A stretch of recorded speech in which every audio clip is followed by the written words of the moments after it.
Hello दोस्तों, मैं विजेश कुमार आपका अपने channel NCERT for government exam में स्वागत करता हूं। दोस्तों देखिए, इस वीडियो में दोस्तों जो एसएससी एमटीएस का पेपर हुआ है दोस्तों 6 अक्टूबर को, ठीक ना। फर्स्ट शिफ्ट और सेकंड शिफ्ट दोनों को देखेंगे दोस्तों। तो सबसे पहले फर्स्ट शिफ्ट का देखेंगे कि कौन कौन क्वेश्चन पूछे गए हैं। सभी क्वेश्चन पूछेंगे देखेंगे दोस्तों, जो कि 25 क्वेश्चन पूछे गए हैं, ठीक ना। तो एकदम वीडियो को लास्ट तक देखिए दोस्तों। और अगर आपका भी पेपर है दोस्तों तो देख लीजिए कि कैसा एग्जाम में पूछ रहा है क्वेश्चन। तो चलिए पहला क्वेश्चन देखते हैं। पहला क्वेश्चन पूछा था दोस्तों कि स्वतंत्रता में जन्मसिद्ध अधिकार है। स्वतंत्रता यहाँ पर मेरा रहेगा दोस्तों, थोड़ा छूट गया लिखने में। स्वतंत्रता मेरा जन्मसिद्ध अधिकार है, मैं इसे लेकर रहूँगा। तो ये बात किसने कही है दोस्तों? तो लोकमान्य बाल गंगाधर तिलक ने ये बात कही है, ठीक ना। लोकमान्य बाल गंगाधर तिलक ने बात कही है दोस्तों। और आने वाले शिफ्ट के लिए याद रखें दोस्तों कि शिवाजी महोत्सव किसने शुरू किया था दोस्तों? तो यही लोकमान्य बाल गंगाधर तिलक ने ही शुरू किया था। और गणेश महोत्सव किसने शुरू किया था? तो गणेश महोत्सव भी लोकमान्य बाल गंगाधर तिलक ने ही किया था, ठीक ना। महत्वपूर्ण क्वेश्चन है, याद रखिएगा, पूछा गया था ये।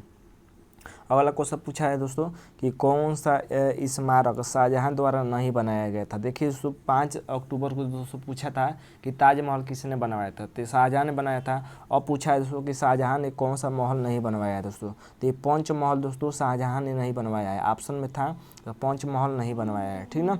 अगला क्वेश्चन दोस्तों पूछा है कि जवाहरलाल नेहरू की मृत्यु पर तुरंत भारत के अंतरिम प्रधानमंत्री के रूप में किसने कार्य किया दोस्तों? किसने कार्य किया? देखिए दोस्तों मेरे पास लैपटॉप नहीं है तो मैं लिख कर ही पढ़ाता हूँ, तो मैं आपको पूरी जानकारी देने की कोशिश करता हूँ, ठीक ना। बस आप देखिए कि कौन कौन क्वेश्चन पूछा गया है। देखिए दोस्तों भारत के प्रथम प्रधानमंत्री थे जवाहरलाल नेहरू। इनकी मृत्यु के बाद दोस्तों अंतरिम प्रधानमंत्री बनाया गया। तो किसे बनाया गया दोस्तों? तो ये बनाया गया गुलजारी लाल नंदा को, ठीक ना। गुलजारी लाल नंदा को महत्वपूर्ण क्वेश्चन है, पूछा था। अगला क्वेश्चन पूछा था दोस्तों कि पलासी का युद्ध कब हुआ था दोस्तों? तो 1757 में दोस्तों पलासी का युद्ध हुआ था, ठीक ना। पलासी का युद्ध 1757 में हुआ था दोस्तों। ऐसे में कौन जीता था, कौन हारा था दोस्तों? तो सिराजुद्दौला हार गया था और दोस्तों रॉबर्ट क्लाइव जीत गया था, ठीक ना। रॉबर्ट क्लाइव जीत गया था, याद रखिएगा। और सिराजुद्दौला हार गया था, ठीक ना, याद रखिएगा, महत्वपूर्ण है सिराजुद्दौला। ये भी पूछ सकता है कि किसके किसके बीच हुआ था आने वाले शिफ्ट में। अगला दोस्तों पूछा दोस्तों कि 1828 में ब्रह्म समाज की स्थापना किसने की थी दोस्तों? तो राजा राम मोहन राय ने दोस्तों ब्रह्म समाज की स्थापना की थी। और याद रखिएगा दोस्तों, देखिए पूछे दोस्तों कि रामकृष्ण मिशन की स्थापना किसने की थी दोस्तों? तो रामकृष्ण मिशन की स्थापना दोस्तों स्वामी विवेकानंद ने की थी, ठीक ना। स्वामी विवेकानंद ने, ठीक ना। महत्वपूर्ण क्वेश्चन है, याद रखिएगा। एक और पूछता है दोस्तों, खूब पूछता है कि आर्य समाज की स्थापना किसने की थी दोस्तों? तो आर्य समाज की स्थापना दोस्तों दयानंद सरस्वती ने की थी ना। दयानंद सरस्वती ने की थी आर्य समाज की स्थापना।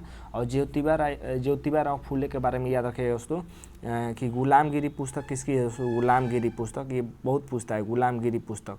तो गुलामगिरी पुस्तक किसकी है दोस्तों? तो ये है दोस्तों ज्योतिबा बाई फूले, ठीक ना। मैंने शॉर्टकट में लिख दिया है, ज्योतिबा बाई फूले की पुस्तक है गुलामगिरी। खूब पूछता है दोस्तों, याद रखिएगा, ठीक ना। अब प्रार्थना समाज की पूछे दोस्तों कि प्रार्थना समाज की स्थापना किसने की थी दोस्तों? तो प्रार्थना दोस्तों आत्मा से किया जाता है, तो आत्मा राम पांडुरंग ने की थी, ठीक ना। आत्मा राम पांडुरंग ने दोस्तों की थी, पांडुरंग ने की थी दोस्तों प्रार्थना समाज की स्थापना, ठीक ना। एक और आत्माराम पांडुरंग भी थे, एक और आदमी थे, ठीक ना। तो 2 लोगों ने की थी दोस्तों प्रार्थना समाज की स्थापना। अगला देख लेते हैं दोस्तों। अगला क्वेश्चन पूछा था, देखिए दोस्तों अगला पूछा था कि दबाव का सूत्र क्या होता है। देखिए दोस्तों दाब बराबर बल बटा क्षेत्रफल होता है। अगर दाब का मात्रक पूछ दे दोस्तों तो न्यूटन प्रति मीटर स्क्वायर हो जाएगा, न्यूटन प्रति मीटर स्क्वायर होगा अगर पूछ दे दाब का मात्रक, ठीक ना। तो ये सूत्र पूछा था तो बल बटा क्षेत्रफल हो जाएगा। अगला देख लेते हैं। सो देखिए दबाव का सूत्र तो ये हो गया। अगला क्वेश्चन कि राष्ट्रकूट का शाही प्रतीक क्या था दोस्तों? तो राष्ट्रकूट का शाही प्रतीक क्या था? तो गोल्डन ईगल था। ईगल मतलब गरुड़, एक गोल्डन यानी सुनहला गरुड़ था, ठीक ना। अगला क्वेश्चन पूछा था कि एक जल को वाष्प में परिवर्तित होने को प्रक्रिया को क्या कहा जाता है। तो देखिए दोस्तों कोई अगर जल है तो उसको वाष्प में परिवर्तित होने की प्रक्रिया को क्या कहा जाता है दोस्तों? जल को, तो ये कहा जाता है दोस्तों वाष्पीकरण कहा जाता है, ठीक ना। ये पूछा था दोस्तों कि राष्ट्रीय मानवाधिकार आयोग की स्थापना कब हुई थी दोस्तों? तो ये 1993 में हुई थी। राष्ट्रीय मानवाधिकार दिवस कब मनाया जाता है दोस्तों? तो ये 15 तारीख को मनाया जाता है, 15 सितंबर को मनाया जाता है। कमेंट बॉक्स में बताइएगा दोस्तों, थोड़ा सा कन्फ्यूजन है कि 15 सितंबर को कि 15 दिसंबर को। 15 सितंबर को मनाया जाता होगा दोस्तों राष्ट्रीय मानवाधिकार दिवस, ठीक ना। अगला देख लेते हैं दोस्तों, देखिए अब सेकेंड शिफ्ट का देख लेते हैं। 6 अक्टूबर का सेकेंड शिफ्ट का जो क्वेश्चन पूछा गया था, देखिए सो इसमें पूछा गया था कि उत्तर पूर्वी भारत में झूमिंग खेती को क्या कहा जाता है। महत्वपूर्ण क्वेश्चन है, ये पूछा था कि झूमिंग खेती को क्या कहा जाता है दोस्तों उत्तर पूर्वी भारत में। तो इसे कहा जाता है दोस्तों झूम कृषि कहा जाता है, ठीक ना। ये उत्तर पूर्व मतलब उत्तर पूर्व, यहाँ पर कह रहा है कि इसमें जो खेती होती है उसे क्या कहा जाता है, तो उसे झूम कृषि कहा जाता है। अगला क्वेश्चन पूछा था दोस्तों कि डिगबोई और नाहरकटिया क्षेत्र कहाँ है दोस्तों। तो ये असम में है। असम में डिगबोई जानते हैं कि तेल के लिए बहुत प्रसिद्ध है दोस्तों। तो डिगबोई और नाहरकटिया एक नया नाम आ गया, याद रखिएगा। नाहरकटिया क्षेत्र कहाँ है दोस्तों, तो ये असम में है, ठीक ना। अगला क्वेश्चन पूछा दोस्तों कि कौन सी फसल जायद की फसल नहीं है दोस्तों। तो जायद की फसल कौन नहीं है दोस्तों, तो ये दोस्तों सरसों दोस्तों जायद की फसल नहीं है, ठीक ना।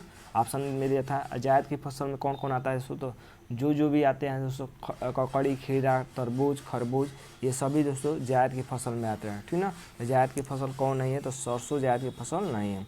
अगला क्वेश्चन पूछा था कि भारत का संविधान भारत का वर्णन करता है। तो भारत का संविधान भारत का वर्णन करता है दोस्तों, तो किस रूप में, तो राज्यों का संघ के रूप में। भाग 1 में दोस्तों कहा गया है कि भारत राज्यों का क्या है, संघ है। इसी में वर्णन करता है कि भारत राज्यों का क्या है, संघ है। अनुच्छेद 1 में भी कहा गया है, ठीक ना, याद रखिएगा, महत्वपूर्ण है। और भारत की नागरिकता किस देश से ली गई है, यह भी याद रखिएगा। तो नागरिकता दोस्तों ली गई है दोस्तों ब्रिटेन से, ठीक ना। ब्रिटेन से ली गई है दोस्तों भारत की नागरिकता। और ये भारत में कैसी नागरिकता है दोस्तों, तो एकल नागरिकता है, ठीक ना, एकल नागरिकता है, याद रखिएगा। अगला देख लेते हैं दोस्तों। अगला क्वेश्चन पूछा था कि दुनिया का सबसे शुष्क रेगिस्तान कौन है। महत्वपूर्ण क्वेश्चन है कि दुनिया का सबसे शुष्क रेगिस्तान कौन है दोस्तों, तो ये है अटाकामा। अटाकामा मरुस्थल दोस्तों दुनिया का सबसे शुष्क रेगिस्तान है, ये पूछा था। और देख लेते हैं क्या पूछा था। देखिए ये पूछा था कि भारत सरकार खाद्यान्न खरीदती है। तो भारत सरकार खाद्यान्न किससे खरीदती है दोस्तों, तो ये खरीदती है भारतीय खाद्य निगम के माध्यम से खरीदती है दोस्तों भारत सरकार खाद्यान्न, ठीक ना। अगला क्वेश्चन देख लेते हैं दोस्तों कि कौन से पदार्थ वाह्य चुंबकीय क्षेत्र में रखने पर अति चुंबकीय हो जाते हैं। तो वाह्य चुंबकीय क्षेत्र में रखने पर कौन से पदार्थ अति चुंबकीय में हो जाते हैं, तो ये लौह चुंबकीय हो जाते हैं। लौह चुंबकीय दोस्तों हो जाते हैं, ठीक ना, याद रखिएगा। अगला क्वेश्चन पूछा था दोस्तों कि तराइन की दूसरी लड़ाई कब हुई थी। महत्वपूर्ण क्वेश्चन है। तो तराइन की दूसरी लड़ाई कब हुई थी दोस्तों, तो ये 1192 में हुई थी। किसके बीच, तो पृथ्वीराज चौहान और मोहम्मद गोरी के बीच हुई थी, जिसमें पृथ्वीराज चौहान हार गए थे, ठीक ना, और मोहम्मद गोरी जीत गया था। तराइन के प्रथम युद्ध जो 1191 में हुआ था, इसमें दोस्तों पृथ्वीराज चौहान जीत गया था और मोहम्मद गोरी हार गया था, ठीक ना। अगला देख लेते हैं दोस्तों। अगला क्वेश्चन है दोस्तों कि 1939 तराइन का द्वितीय युद्ध हो गया ना, दूसरी लड़ाई। अगला पूछा था कि 1939 के त्रिपुरी कांग्रेस अध्यक्ष चुनाव में पट्टाभी तब्बी रमैया को किसने से हार गए थे। यानी दोस्तों पट्टाभी रमैया दोस्तों 1939 के त्रिपुरी अधिवेशन में उठे थे, तो किससे हार गए थे, तो सुभाष चंद्र बोस से ये हार गए थे दोस्तों, सुभाष चंद्र बोस से, ठीक ना। दोनों में सुभाष चंद्र बोस जीत गए थे।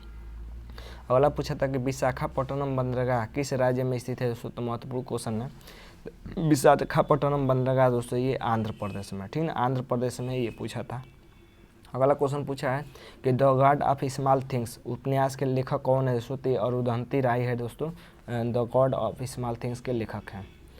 अगला देखिए दोस्तों, और थोड़ा सा क्वेश्चन रह गया। ये पूछा है कि जम्मू कश्मीर पुनर्गठन अधिनियम किस वर्ष पारित किया गया था, तो 2019 में पारित किया गया था दोस्तों जम्मू कश्मीर पुनर्गठन अधिनियम, ठीक ना। कोयला क्षेत्र खनन कोरबा, महत्वपूर्ण क्वेश्चन है दोस्तों, महत्वपूर्ण क्वेश्चन पूछा है कि कोरबा भारत के किस राज्य में है दोस्तों, तो ये छत्तीसगढ़ राज्य में है दोस्तों कोरबा, ठीक ना। कोरबा भारत के छत्तीसगढ़ में है और कोयले के लिए प्रसिद्ध है, ठीक ना। अगला पूछा था दोस्तों कि राजघाट स्मारक किस शहर में है दोस्तों, तो ये दिल्ली में, ठीक ना। तो ये क्वेश्चन दोस्तों महत्वपूर्ण क्वेश्चन पूछे गए थे। उम्मीद करते हैं दोस्तों कि आपको अच्छा लगा होगा कि सभी मैंने क्वेश्चन करवा दिया और आने वाले शिफ्ट के लिए दोस्तों आपको मदद भी मिलेगा, ठीक ना। तो आज के लिए बस इतना है दोस्तों। वीडियो अच्छा लगा हो तो चैनल को लाइक सब्सक्राइब जरूर कर लीजिएगा। आज के लिए बस इतना ही, धन्यवाद दोस्तों।